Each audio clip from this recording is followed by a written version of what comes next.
అసలు మేము చాలా ప్రశాంతంగా మా స్టూడెంట్స్ యూనియన్ అందరం మార్చ్ చేసుకోవడానికి పోయాం. మేము స్టూడెంట్స్ క్యాంటీన్ దగ్గర స్టార్ట్ అయ్యి ఈస్ట్ క్యాంపస్ వరకు మార్చ్ చేసుకుంటూ పోయాం. బార్కేడ్లు వేసి మా మీద లాఠీ చార్జ్ చేశారు. అమ్మాయిలని కూడా చూడకుండా అమ్మాయిల మీద కూడా లాఠీ చార్జ్ చేశారండి. మీకు ఏ హక్కు ఉందని లాఠీ చార్జ్ చేయడానికి అడుగుతాం. మేము స్టూడెంట్స్ ఇక్కడ, మేము మా యూనివర్సిటీ స్టూడెంట్స్, మేము ఇక్కడ మా యూనివర్సిటీ వాళ్ళు చదువుకోవడానికి వచ్చాం. మాకు మా భూములు కావాలని అడుగుతున్నాం. దాని మీద కూడా మేమేదో దొంగల్లాగా ఏదో క్రైమ్స్ చేసినట్టు మా మీద లాఠీ చార్జ్ చేసేంత హక్కు మీకు ఎవరు ఇచ్చారని ఈరోజు అడుగుతున్నాం. మా భూములు మాకు వెనక్కి కావాలి. ఆ భూములు మీవి కావు అని కూడా కొన్ని వార్తలు వస్తున్నాయి. రేవంత్ రెడ్డి స్వయంగా ఆయన కూడా అసెంబ్లీలో కూడా మాట్లాడారు. ఆయన ఏం మాట్లాడుతున్నారో మాకు అర్థం అవ్వట్లేదు సార్. ఫస్ట్ ఆఫ్ ఆల్ ఇక్కడ జింకలు లేవంటున్నారు, నెమలు లేవంటున్నారు. మేము రోజు చూసేది ఏంటో మాకైతే తెలియట్లేదు. మేమైతే వాటిని జింకలు నెమలని అనుకుంటున్నాం. ఆయనకి ఏమైనా డౌట్ ఉంటే ఆయన మీడియా పోలీసులు అందరూ కలిపి రండి, చూడండి, మొత్తం ఎక్కడ జింకలు కనబడతాయి మీకే తెలుస్తుంది. చెరువులు లేవంటున్నారు, మష్రూమ్స్ లాగా లేవంటున్నారు. ఏంటండి, ఏం డెవలప్మెంట్ మీరు చేద్దాం అనుకుంటున్నారు నాకు అర్థం కావట్లేదు. 400 ఎకరాల ఫారెస్ట్ ని మొత్తం తీసేసి మీరు ఏం డెవలప్ చేద్దాం అనుకుంటున్నారు?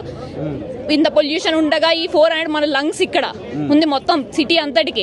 అలాంటి 400 ఏకర్స్ మీరు డిస్ట్రాయ్ చేద్దాం అనుకుంటే మీరు ఎలా అనుకుంటున్నారు నాకు అర్థం అవ్వట్లేదు. స్టూడెంట్స్ యూనియన్ మేము ఉన్నాము, మేమైతే యుద్ధం అయితే ఆపం ఈ డెసిషన్ హాల్ట్ చేసేవారు. రేవంత్ రెడ్డి ఒక మొండు పట్టి లోపలి జేసీబీలు కూడా పంపిస్తున్నాం. రాత్రి లాంగ్ వీకెండ్ చూసుకొని ఉగాది ఇది అన్నగానే యూనివర్సిటీ స్టూడెంట్స్ అందరూ ఇంటికి వెళ్ళిపోతారు, వీకెండ్కి వెళ్ళిపోతారు. అంటే మిగిలిన స్టూడెంట్స్ అందరూ ఏం అడగరు అనుకుంటున్నారు, ఏమనుకుంటారు?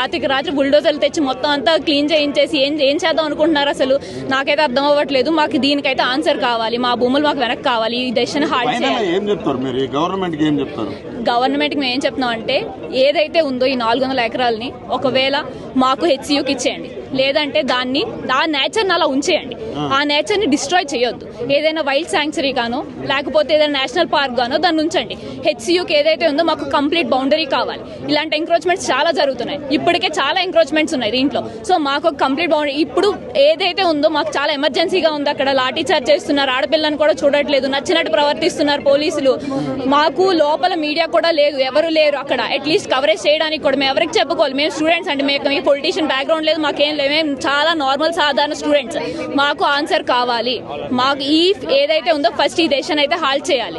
ఇప్పుడు ఆ జింకలు నెమలు ఆల్రెడీ సగం పోయాయి, ఇంకా మిగిలితే ఇంకేం ఉండదు. మన ఇండియాలోనే ప్రెస్టీజియస్ యూనివర్సిటీ మన యూనివర్సిటీ ఆఫ్ హైదరాబాద్ అనేది ఇన్ని ఎకరాల యూనివర్సిటీ ఉందని కూడా జనాలు చాలా ఆశ్చర్యపోతున్నారు. అలాంటి దీన్ని కూడా మొత్తం తీసి ఏం డెవలప్ చేద్దాం అనుకుంటున్నారు నాకు అర్థం అవ్వట్లేదు. అంటే డెవలప్ ని వేరే రాజకీయ శక్తులు అడ్డుకుంటున్నాయి తప్ప ఈ స్టూడెంట్స్ ఎలాంటి ఇబ్బంది లేదు. ఇది కేవలం వాళ్ళు రాజకీయ ఇష్యూ అనుకుంటున్నారండి. చాలా పొలిటిసైజ్ చేస్తారు ఈ మ్యాటర్ ని.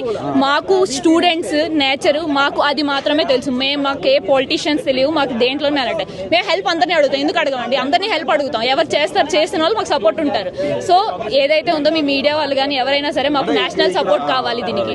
ఇక్కడ ఏదైతే సెంట్రల్ గవర్నమెంట్ కూడా ఇక్కడ గట్టి అంటే దీన్ని ఫోకస్ చేయకుండా ఎలా చూస్తారు అంటే అక్కడ స్పందించడం నరేంద్ర మోడీ కావచ్చు వీళ్ళందరూ కూడా ఇంకా స్పందించట్లేదు. మాకు తెలిసినంత వరకు ఇది స్టేట్ మ్యాటర్ అని చెప్పి వాళ్ళు సైడ్ తీసుకుంటున్నారేమో, కానీ మా స్టూడెంట్స్ యూనియన్ ఆల్రెడీ వాళ్ళ దగ్గరికి వెళ్ళారు. మేము పోస్ట్ కార్డ్స్ పంపించాము, ఆల్రెడీ వాళ్ళ దగ్గరికి వెళ్ళారు, కొంతమంది రిప్రజెంటేషన్స్ ఇచ్చారు. సో వాళ్ళ డెసిషన్ కోసం వెయిట్ చేస్తున్నాం మేము. యాజ్ ఆఫ్ నౌ మాకు ఈ డెసిషన్ అయితే హాల్ట్ చేయాలి. ఏవైతే బుల్డోజర్లు వచ్చాయో ఈ యుద్ధం అయితే ఆగదండి. వాళ్ళు ఈ బుల్డోజర్లు అన్ని వెనక్కి తీసుకెళ్లాలి. అంతవరకు అయితే మేమైతే యుద్ధాన్ని ఆపాం. ఇక్కడ యూనియన్ ఉన్నాం, మేము ఉంటాం.